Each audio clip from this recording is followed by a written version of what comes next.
अभी हाल ही में भारत देश में दो घटनाएं बहुत ही चर्चा का विषय बना हुआ है। पहली घटना है बिहार के भरत तिवारी, जो कि एक सोशल वर्कर था। तो उसका एक फेक इनकाउंटर हुआ है, जो कि बहुत ही घिनौनी हरकत हुई है पुलिस प्रशासन की तरफ से।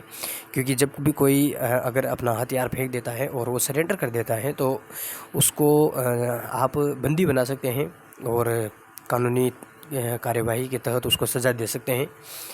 लेकिन इस तरह उसको हथियार फेंकने के बाद उसको पकड़कर जंगल की तरफ ले जाकर उसको 3 गोलियां मारे और फिर पोस्टमार्टम में 5 गोलियां निकले।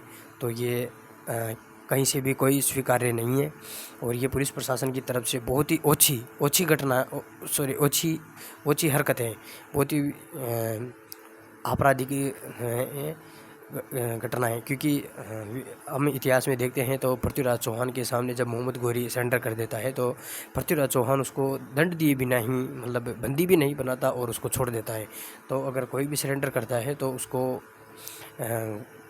गोली मार देना कहीं से भी कोई, और वो ऐसा कोई इतना अपराधी भी नहीं था, उसने कोई अपराध नहीं किया था। वो सोशल वर्कर होकर समाज के लिए ही आवाज़ उठा रहा था। लेकिन जब उसकी किसी ने सुनी नहीं, उसने बहुत कोशिश की, एसडीएम, एसएचओ और पुलिस प्रशासन सभी तरफ को उस नदी की बाढ़ के कारण जो नुकसान होता था उसका ज्ञापन देता रहता था बार बार ही।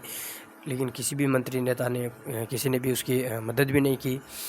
जबकि जब वोटिंग का सिस्टम आता है तो मंत्रीगण जितने भी नेता हैं वो सब घर घर जाकर परेशानियां सुनने लगते हैं। लेकिन उसकी भी सुन लेते तो शायद इतनी घिनौनी हरकत नहीं होती।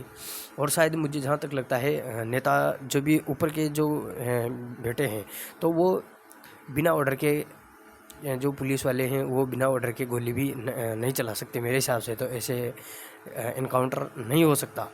तो उनमें ऊपर वालों का भी कुछ ना कुछ तो इन्वॉल्वमेंट है ही। और दूसरी एक सनसनी भरी घटना है जो कि लगभग 600 करोड़ का मालिक, जिसका बेटा केतन अग्रवाल, जिसकी अभी हाल ही में मतलब एक इंगेजमेंट हुई थी एक लड़की के साथ जिसका नाम सिया बताया जा रहा है। और उसको वो लड़की जो कि किसी और के साथ रिलेशनशिप में थी, तो उसने अपने घर वालों को नहीं बताया और शायद घर वालों के प्रेशर में आकर उसने इंगेजमेंट तो कर ली। और वो पुणे में लोहगढ़ जो है एक ऐतिहासिक स्मारक, तो वहाँ पर जाके ऐतिहासिक साइट है मतलब, तो वहाँ पर पहले भी ले गई उसको एक बार पहले। तो पहले भी उसको धक्का मारने की कोशिश की, लेकिन उस समय तो शायद उसकी किस्मत ने साथ दे दिया केतन अग्रवाल की ने कि तो वो ऐसा ही कुछ बहाना बनाकर उसको कि सांप आ गया ऐसे ही, मतलब कि मैं तुमको बचा रही थी ऐसे करके, मतलब एक बार तो वो बच गया। लेकिन दूसरी बार भी उसको वहाँ ले गई और पहले से ही डिप्लॉय कर रखा उसका बॉयफ्रेंड, और उन दोनों ने मिलकर उस लड़के को धक्का मार दिया और वो 400 फीट गहरी एक खाई थी उसमें गिर गया। और वहाँ से गिरने के बाद तो बचना मुश्किल ही है। तो वो ये जो घटना हुई है ये भी एक बहुत ही आपराधिक घटना है। इसमें मैं मानता हूँ कि जो लड़की है उसके पेरेंट्स की भी बहुत ही थी एक कमी रह गई है। क्योंकि जब भी अगर ऐसी कोई इंगेजमेंट करने जा रहे हैं तो पेरेंट्स को अपने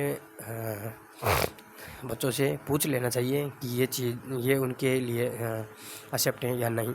क्योंकि ऐसी हरकत किसी दूसरे की जान की कीमत से चुकती होती हैं। फिर अभी वो जो उसका 600 करोड़ का मालिक, अब उसका इकलौता वारिस अब वो ख़त्म हो गया, तो शायद उसको संभालने वाला भी कोई नहीं है।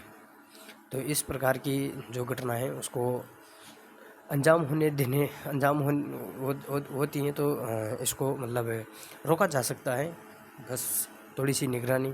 क्योंकि जो भी यूरोपियन कंट्री हैं, जो भी यूएस हैं, वहाँ के जितने भी पेरेंट्स लोग हैं वो 15 साल का जब लड़का हो जाता है, 15-20 साल का, तो अभी हाल के समय में जो समय चल रहा है वहाँ 15-20 साल के लड़के जो हैं वो अपना करियर सेट कर लेते हैं और उन पर जो समाज का प्रभाव है वो इतना नहीं होता है।